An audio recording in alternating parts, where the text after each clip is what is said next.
Welcome to The Pull Bag.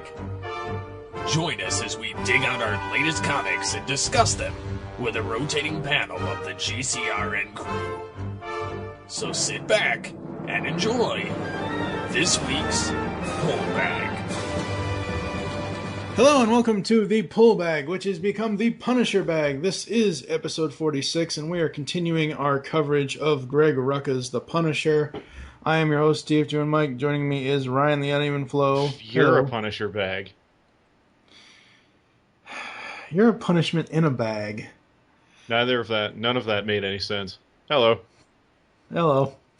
Also joining us is the crew from Punisher Body Count, Jake and Dane. Hey, guys. Kapla. At least I get an individual introduction. You guys get lumped together. You're the Walter Koenig, George Takei of the show. I'm George. I call tips on George. Fuck you, Jake. It's funny how you want to be the gay one. Hey, he was... Oh. All right. Good night, everybody. Hey, wow, hate speech. And 2 minutes into the fucking show, we get hate speech. Hey, he was just really good with a rapier. It's too bad. It's too bad there's no van in these issues, because then you could refer to it as the Punisher's Wessel. Wait, wasn't there... Did I forget to mention the battle van last week? Well, he doesn't have one, so... I could have sworn he had one. No, he doesn't have a battle van in Rucka. He had a van in this one. He was at a van with guns in it. Whether it was his or not, it looked like a battle van to me. Maybe... I think it's in this, because he goes... Yeah, he's got a blue van in this, but... Yeah, and he's got guns in it, so technically no, it is a look, the battle van has the targeting computer from Star Wars. Yes, I understand that. It's got a skateboard with a rocket motor on it. It was designed by Wile E. Coyote himself before he retired and chased a fucking bird for the rest once of his had life. A gun that shot swords. Ugh. Yeah. Okay, but what I'm saying is there is a reference to the battle van without it actually being the over-the-top dumbass battle van that we all know. So, yeah. Volume 2 of Greg Rucka's The Punisher. Yes. We join in progress, Frank Castle's recuperation, and him starting to kill people again. Yep. And that's the greatest therapy of all. It's true. That's how you just gotta get back on, the bike after you fall off. Yeah. And then it's like, wow, I still feel nothing. Just like riding a bike. Some quick notes about this, by the way. The Punisher's snow gear. I remember when I read this issue originally, and we see the Frank in, all white. Yeah. And he's going around. And I gotta admit, in my head, I was thinking, oh, please let him have a black skull underneath, and sure enough, I gotta say, as much as sometimes it annoys me how often it's seemingly important. One of my worst examples of it was when he's bare-chested in the old War Journal issues, and he paints it on using grease. And I thought to myself, isn't that basically a terrible idea? Because he uses the skull for something to aim at, other than, his unprotected skull. Yeah. And you're painting it on your chest when you're bare-chested. Also, what's really the point? It just seems kind of weird. It's a symbol. I guess. It means something to them. It's a little... Thanks, Batman. Or Bale. It's kind of weird that his first thought is, I'm going to grease myself up with a skull. Look, man, if you have a fucking brand, you protect that shit. McDonald's has 24 lawyers that just do that. Starbucks has 30. Frank's got none of that shit. He's got to do it himself. Please tell me that someday if a McDonald's employee forgets their jacket or vest or shirt or whatever, they have to paint on their chest the M. Yeah. Pretty sweet. They go to Malaysia every month just to close down every McDonald's they see. Yeah. Okay? They take their job very seriously. So in the first issue of this, Frank has recovered and finds out where the exchange is hiding out and gets a surprise in what we kind of already knew, and that is that Rachel has started offing them as well. Yeah. we continue on. The second issue is sort of a polarizing one because I've heard a lot of people complain about this. I liked that second issue has a retelling of one of the old. I think it's a Baron. To be honest, I'm on the on one of the polls. I absolutely fucking love that second issue. It's probably my favorite issue in this. I love the retelling of the Baron stuff. Yeah, that was a 2-issue story where Mike Barron wrote one part of it and Ann Nacenti wrote one part of it. Yeah. And that original story was pretty fucking good. Yeah. And I liked the callback. I really liked seeing the police's perspective on it too. Mm-hmm. Yeah, I think that Rucka had had a really good handle on how Ozzy, the veteran. Yeah, go ahead. I'm sorry to interrupt you on that one, Dane, because Ryan just triggered this. That we saw this from Morgan Freeman's point of view. Yeah. Which, and if you remember the original Aspirin Poisoner storyline, the Punisher issue had Punisher's view on it. The Daredevil story had Daredevil's view on it. And now Rucka brought the police's perspective to it. I never thought about that until just now. It really complemented and enhanced that old story. And Rucka really did his homework because he had the artist copy some of the exact same panels from that issue. Yeah. Most notably the one where Daredevil kicks the shit out of Frank in his stomach. Yep. Yeah, that's awesome. It's a real Rashomon moment. Yeah, it pretty much is. You summed it up perfectly, Dane. Yeah. That joke. Thank you. But what I was saying, it's always there nice is, you can throw a Japanese literature joke in. I know, right? It's maybe the one thing Americans might, the one literature reference of Japan that Americans will get. But besides, I don't know, the serialized Pokemon story. Anyway, Jamal, Ozzy. In this flashback, we actually learn why Ozzy does not like the Punisher. Because it's weird with certain policemen. Because you either have to be like Bolt explains it very well. Half the NYPD wants to give the Punisher a medal. The other half just doesn't want to see him do it. Like they just don't want to confront the Punisher about it. Maybe they're kind of ambiguous about it. They just don't want to be a part of his world. And then you have to deal with the stereotype cop that's like, oh, I follow things to the letter of the law, and that guy can kind of get old on you. Ozzy's viewpoint is a little bit more nuanced and is a little bit more practical of why he doesn't like the Punisher, which they explain in the cyanide pill killer case that Frank busted into the man's apartment and while he was hunting them down, and then Daredevil interrupted it. But the thing was, the fact of the matter is that Frank was in that apartment, and so the police and the lawyers considered the crime scene contaminated. They didn't know whether the Punisher planted evidence. They don't know how much of it was the perps. They didn't know, and that complicated the case. And that's what happens with the Punisher. He does his own thing. He doesn't question whether his shit helps or hurts the cops. He just does it. And the cops have to pick up the pieces, and it messes up their own job and their own purpose in life. And so I thought that was a very good explanation from Ozzy of why he doesn't like the guy. It was another example of him tying him into the universe in a way that actually made sense. Because usually, and I love, obviously, like anyone else who's a fan, I love Garth Ennis's work on the Marvel Knights series. But his interactions with the other superheroes, I think even the biggest Punisher fan would say they're fairly out of character. Yeah. I mean the other superheroes, not Frank. The exception being Daredevil, who he uses really well. Yeah. And I literally mean uses in a lot of cases. Well, Daredevil and Punisher has basically turned into a Tom and Jerry episode at this point, where it's like, don't you eat that pie. Oh, I'm going to fucking eat that pie. Don't you chase that mouse. Oh, I'm going to kill that fucking mouse. Don't you murder in cold blood that person. Oh, I'm going to do it, Daredevil. Try and stop me. I fucking will. God damn it. Why can't you love your fellow man? I'm going to break your fucking knees. Tom and Jerry, that's the best way I've ever heard of it being put. I'm going to remember that. Yeah. All right, so we continue on. After that, I mean, these issues, it's weird. This trade reads really oddly because all of a sudden we get kind of sidetracked with the Omega Effect event.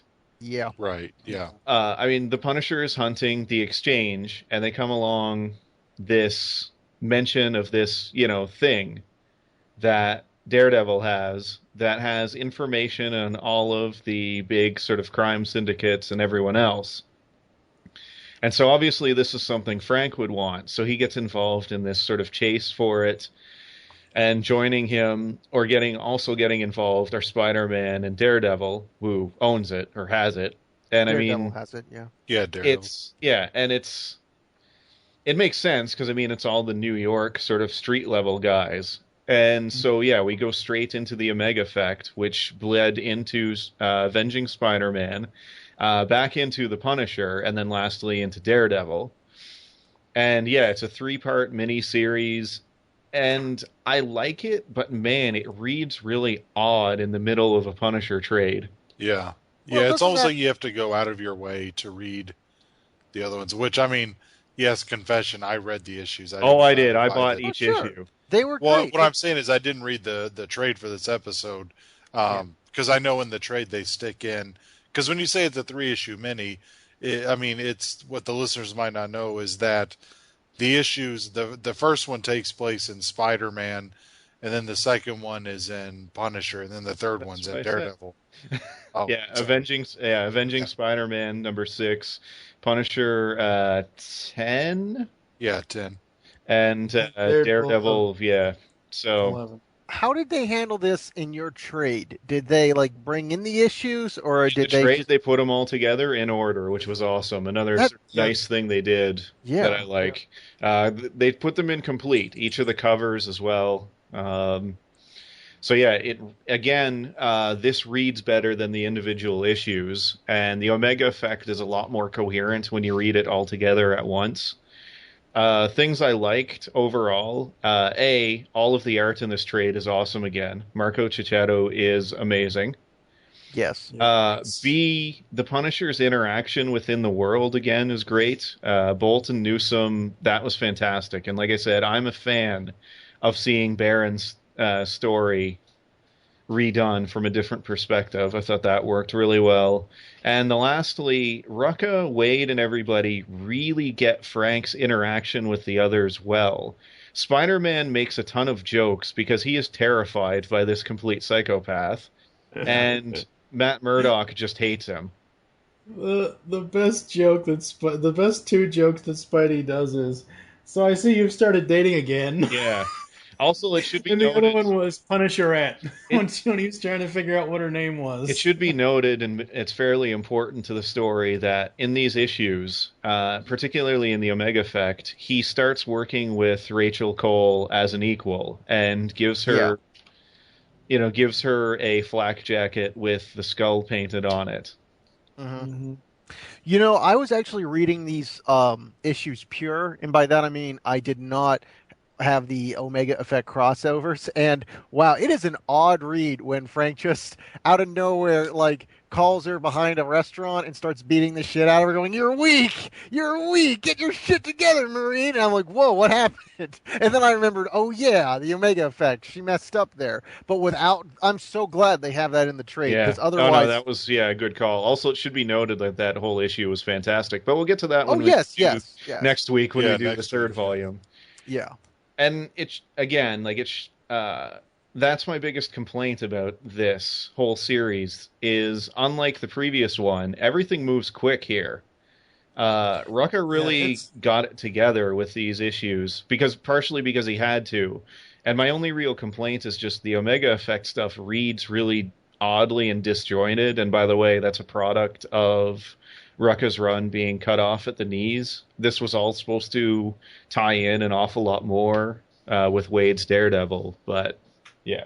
Well, I think even Wade's Daredevil run, like, do they even mention that silly hard drive anymore? I don't think they do. They kind of not just handed since that then. off. Yeah. Well, Yeah. that's and a lot of that is because the hard drive was going to be a lot more important to Frank. But Yeah. again, this was all cut off.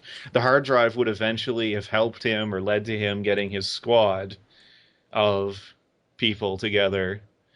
So yeah, that never happened. So because of that, it makes Omega Effect seem even more sort of out of place. Sure. But having said that, But I mean, fits in line. It fits in line with the story of him and Rachel working together. it though. does, yeah. Sure. It builds their relationship, which was the smart thing to do, and it's still good. I mean, this is still a really good trade and actually improves on that first one. Yeah, very much so. I mean, the art, the story, all of it's just See, actually, I thought this one kind of took a step back from the really quality, why. and well, I think it's pretty much because of the art. Without having Shiseido consistently throughout Yeah, there, to me, it really suffered. I did not like the fill-in artists at all. that's a fair point. Yeah, there was a number of them. Yeah, and I should bring this up for people that if they bought the trailer looking to buy it for the art change. To be fair, what we later learned was that Marco Shiseido was dealing with some fairly serious issues with his family. There was some sickness. I think one of his family members may have died, and that obviously had an effect on his work. And Marvel, from what I heard, was good enough to work with him on that. Yeah. I mean, okay, if you take out the 3 arc of the Omega Effect, it's mostly him, right? Oh yeah. Yeah, I mean, Yeah, they so- also have the one on. Wait, how far did your trades go? Because I read from up to the goes- Omega Effect. I mean, that's it goes the end. up to the So the Omega last Effect. issue of the Punisher that appears in here is 10. 10. Okay, I read up to 12 for this one. So, okay, Dun, I got to dun. keep that in mind. No, that's okay. Let me just I get was my- sort of happy, sort of as a side note, to see Michael Lark on this because I loved Gotham Central. It's one of my all-time favorite series. Yeah. And so anytime he and Rucka get together, I'm happy. But to be fair, in terms of the artwork of this Punisher series, doesn't work as well because his style doesn't match Checheto at all. Yeah, it felt more muted. And But God, Frank yeah. looked grizzled and gained 10 years and Yeah. started getting a bit pudgy there under his. Yeah, and to be fair, part of that is because Rucka knows Lark, and they could get him really quickly because they're friends. Yeah. And so it was easy for him to ask, like, hey, can you do this? Because my normal artist is going through some stuff. So There Yeah. was a couple of moments there in the Omega Effect stuff where I'm like, hey, wait, where'd Frank go? Why is Snake Plissken in this? Mhm. Oh, Metal Gear references, yay. Wait, but no, that wasn't an Escape from New York reference? No, it was a Metal Gear reference. I'm pretty sure it can be both. Well, I was about to say Snake Plissken. Snake Plissken is from Escape from L.A., Escape from New York. Yeah. I think you mean... But he was also called Pliskin in MGS2. Yes, Yeah. that was the reference. You're referencing a reference. Yes. But Volume 2, I liked it. I thought the art was, even though it's different artists, I didn't really, there wasn't anything too jarring in the designs specifically to the characters that made me go like, wait, what the hell is going on with them? Yeah, sure, Frank is growing his beard out, but... Which is, I did not like that they gave him a beard for this. But it's a passage of time, because it brings, as No, Ryan said... I get that it's a passage of time, but as soon as he healed up or whatever, he would have shaved that shit. Because I don't think he gave it. Frank, I don't think he no, cared. because Frank knows as a Marine and being in combat situations, if he gets into a fist fight, especially a protracted one, a beard is a fucking liability, okay? If you ever have to fight one of those guys from... No, whenever you fight one of those guys from Duck Dynasty, just grab a handful of beard, yank it, and they're fucking down for the count, okay? Frank would Statistics say shave at that least shit. one of us will fight one of those guys from Duck Dynasty within 5 years. It's just Yeah, I know. a matter of fair, time. to be fair, though, would you want to be the dude that in the middle of a fist fight pulled on the Punisher's beard? That seems Well, like yeah, the worst because possible I'm idea. if I do that. The That's Punisher like- calls time out, and he says he's going to call his mom. It's just a bad scene. That's when you like do that. kicking. That's like kicking Frank in the gonads and running away and expecting that things are going to end really well for you. I'm going to get my GED and turn my life around. It's I don't not know. quite. I just want to see how any of you guys can defend Frank's beard. I mean, he's never had one before. He's a clean-cut Marine. He would have shaved it every day in there. He holds military tradition. He knows that it's a liability in a fist fight. I want to know how anyone two can things. that he has One, there's plenty of fucking Marines overseas that don't shave because it's just not a priority. Okay, that don't shave their fucking beards. Okay, there's a difference between being in fucking Fallujah and never know when the shit's going to hit the fan versus I'm in my safe house where no one knows where I'm at and 100 days no one's harassed me. I probably have to shave. Number two, it's a good disguise, and fucking, it's not that long. He obviously shaves it on some level, like keeps it trim. I think this is going to be one of those things where you put up a huge fucking hubaloo, and it's not a huge fucking deal. Or this could be one of those times where you're being retarded. Sure. Maybe this is one of those times you're being a silly fucking goose, Jake. God damn. So basically, Jake wants you both have points. Jake wants the Punisher to be Superman. I like the beard. Are you keeping it? Not on your life. I think you both have a point, but yes, it would be a liability, but he is keeping it really short. That's actually an interesting note. And also, look, I've had a beard for years, okay, and it's always pretty trimmed and neat. But my daughter used to grab handfuls of it, and it fucking hurt, even being a little short. So no, Frank would not have a beard. It's totally out of character. I don't know how you guys are. That's right. Frank's CQC is awful against babies. Like, what if Batman just all of a sudden had a Jerry curl? What? Why? He wears a mask. He wears a cowl. His whole head is covered. How is that? Actually, that's a good point. It comes out under the eye hole. Actually, that brings up a point too. If he's worried about getting hair pulled, wouldn't he be bald completely then? Yeah. He usually has his hair, pretty high and tight. I mean, maybe a little bit of that Guido slick back. What about all the times he's shown with a ponytail, i.e. Goran Where we draw the Parlov? line, Jake? Where we draw the line? Huh? I've never seen him with a ponytail with Goran Parlov. I don't know what the fuck. Hang on. Every somebody send him a link to ruin his day, please. All right. Every issue of Punisher versus the Marvel Universe, he has a ponytail. Absolutely, he does. Drawn by Goran Parlov. How many issues of that are there? Well, Goran Parlov clearly made a mistake. It was a single trade. Jake, just say not my Punisher, jerk off, and get it over with. Okay, we want to move on. Okay. I think it's a fair point, and I think you definitely can make the argument for it. It didn't bother me. I mean, I'm okay with it. I think to a what if certain Nightwing extent, all of a sudden had a beard? well, no one would care because nobody actually reads it. Am I right? Finally, you said what we've all been thinking. All right. So, Volume 2. Sorry, we're talking about characters that people have heard of. Yeah. Yeah, really. Yeah, Joseph Gordon-Levitt did nothing for Nightwing's image. Well, technically he wasn't Nightwing, but anyway. What kind of a first name is Robin? I mean, come on. This is his middle name. No, wait, was it? No, it was his first name. She said, why don't you use your given name? We're going to break. We'll come back with final thoughts. Battle van. Pantric Super Silicon Projector. Key on my signal and launch. So we are back after that very weird ending to the discussion on Greg Rucka's Punisher Volume 2. Greg Rucka's beard. Oh, God. Don't provoke him, dude. Just don't. All right, Jake, what is your rating for Volume 2? I gotta go lower on this one. I think I'm going to give it a 3.5.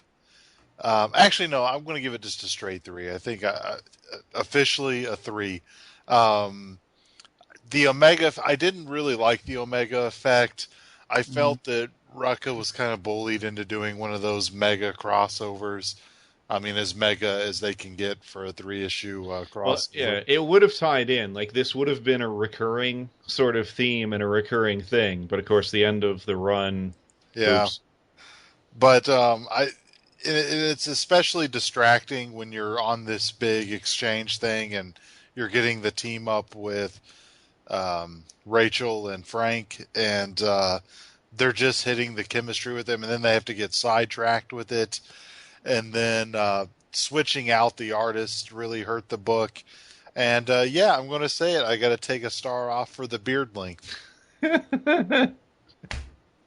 So yeah, that's my rating. 3 out of 5. Good lord. Jake. Or not Jake, Dane. Damn it. Dane. Oh, Yeah. Anyway.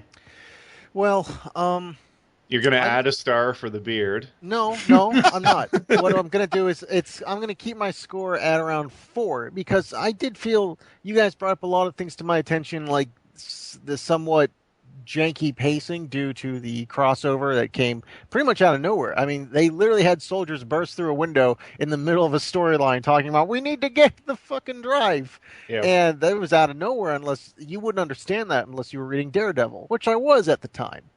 But there were other elements here that we didn't discuss. Like the Exchange actually thinks really well about how to deal with the Punisher. I mean, obviously they're going to fail, but their attempts on his life actually seem to, have some You mean the struggle with Punisher Frank. won't die in the next issue? Yeah, but there are actually things that goes like, yeah, you know what? I get your thinking on that. And it also had some really good character interactions between Ozzy and Bolt. You start understanding them better as characters. We also see the two antagonists, Christian and Stephanie, come together, and you learn a little bit more about them. I enjoyed that kind of description, or not just description, the dialogue and the way it was, and I felt it was paced out a lot better. I felt like I was getting a lot more bang for my buck. So I was going to give it 4 stars, but then Jake totally turned me around on the beard thing, and I'm going to subtract a star for every whisker. So unfortunately, negative 157 stars. Sorry. Actually, we kind of missed talking out about Stephanie because they totally made the villain Baroness from G.I. Joe. Oh, absolutely. Which is awesome because there's no villain hotter than the Baroness. Absolutely. Everyone who grew up in the 80s knows that. Yep. The sad thing is, like every time I saw the two of them bickering, I thought it was Shane and Stephanie McMahon. Wow. Oh my. Love those WWE jokes. Can we mention too that the G.I. Joe movie, taking the Baroness out of her outfit, that being the first thing the live action film did, huge mistake. Yeah. I mean, of all the sins, like the movie being terrible, but hilarious. My favorite thing, by the way, is the icebergs that sink at the end of the movie. That is fantastic. I need to tell you about what happened with my father when he watched the G.I. Joe sequel. I think he'll really enjoy it. We'll save that. I remember screaming at the screen saying, like, ice won't sink, you dumbasses. That was the least of the movie's problems, but yeah, that is a fact of life. To be fair, it was the theater was empty, so we totally Mystery Science Theatered it, which was great. Yeah. Oh, jeez. Ryan, what do you give Volume 2? 8 Mystery Science Theaters. Yeah, oddly enough, I'm actually going to raise mine. I went 3.5 for the first volume. I'm going to go up to 4 for this, just because of something that we talked about, and that is everybody here. I think Mike brought it up too. The interaction is really spot on between Frank and Rachel and Jake just mentioned. One of them just mentioned. Oh man, now I'm doing it too. All of the interactions, be it Ozzy and Newsom, whoever the hell, and how, damn it, I'm having trouble with names today. Next thing you know, you're going to call them Morgan Freeman and Brad Pitt. Yeah, Morgan Freeman and Brad Pitt. Thank you. Yeah. Their interaction is really good. I'm one of the people, I loved seeing Baron stuff from another viewpoint. And by the way, I mean, I know I've picked on some of the older runs in the past and the earlier shows. It kind of shows how some of those stories, particularly Baron's, hold up really well over time. And I mean, Mike mentioned it in the first one. One of the reasons I recommended to him to read Rucka's run is it's really accessible, A, to a new reader, and B, it actually has a finish. I could have given him, some of Baron's stuff, but it would have taken him forever to collect all the trades. And one thing Baron didn't necessarily have is an all-encompassing storyline that fits in one trade, because, I mean, he wrote for years. Yes. Yeah.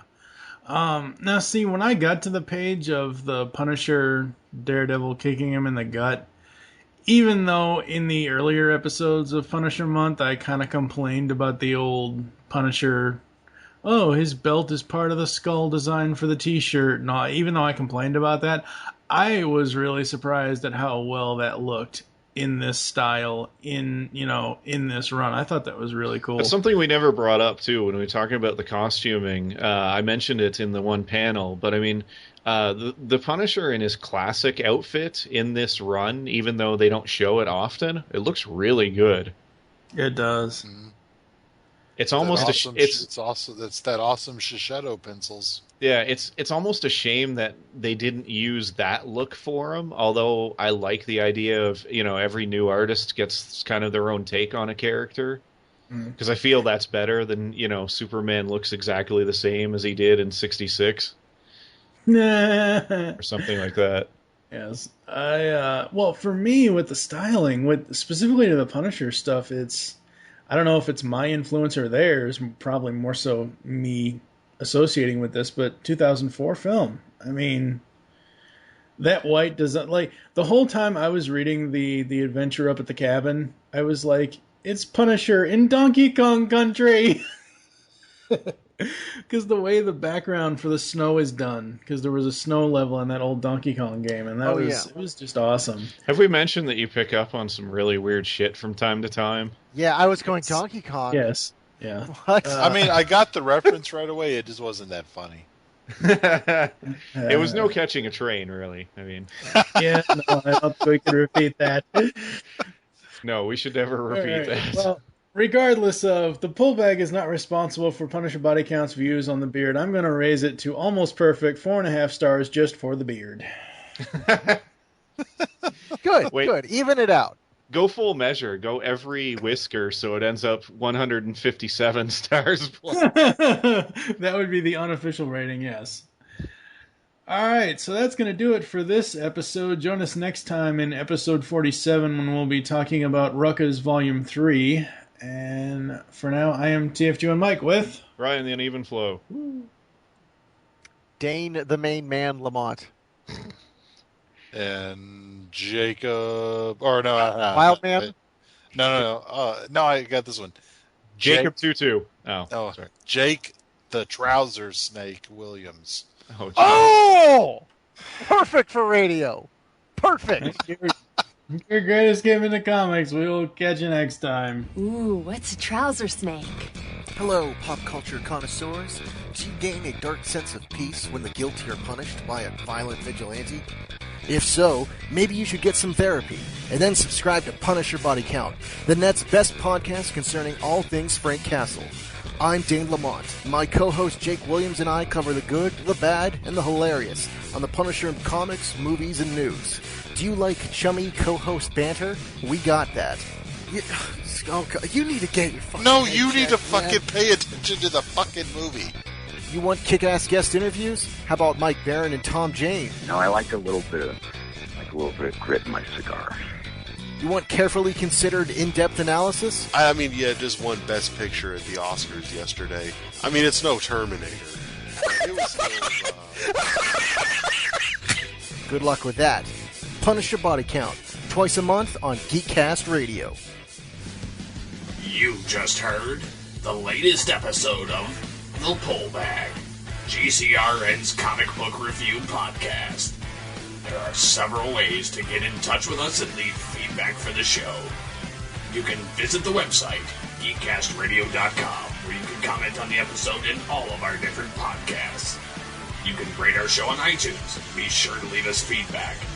Call the voicemail line, 502-526-5821. Please remember to tell us the show you were leaving the message for, and your name.